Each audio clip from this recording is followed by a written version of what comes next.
حدیث ہے وہ سنیے اور پھر میں رخصت ہو جاؤں گا. چھوٹی سی حدیث ہے.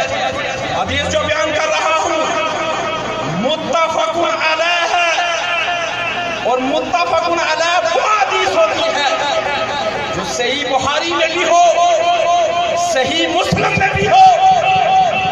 دنیا کا کوئی بڑے سے بڑا محدث بھی اس حدیث کا انکار نہیں کر سکتا.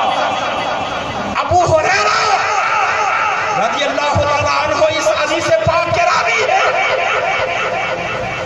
آقا ارشاد فرماتے ہیں من رأى منکم فی المنام، سنو جس نے مجھے خواب میں دیکھا. کیا؟ جس نے مجھے خواب میں دیکھا فقط رآنی، اس نے مجھے ہی دیکھا.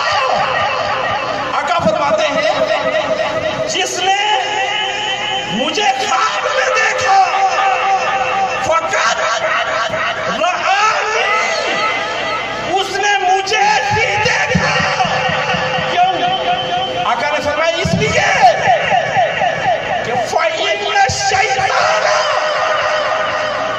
لَا يَتَمَثَّلُ بِي، اس لیے فَإِنَّ الشَّيْطَانَ لَا يَتَحَجَّلُ بِي لَا يَتَمَثَّلُ بِي، اس لیے کہ شیطان میری صورت اختیار کر ہی نہیں سکتا.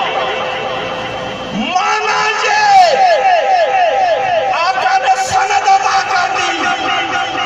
او میرے غلاموں، او میرے عاشقوں، قیامت تک اگر کوئی میرا امتی، کوئی میرا عاشق، کوئی میرا غلام فتح پور چکیلا کی سرزمین پر،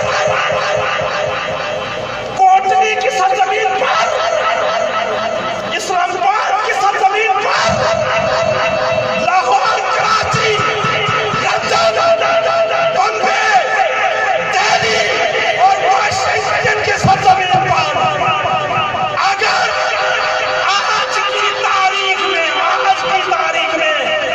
اگر کوئی میرے آقا، آپ کے آقا، ہم سب کے آقا تاجدار کائنات صلی اللہ علیہ وسلم کو خواب میں دیکھتا ہے، خواب میں دیکھتا ہے.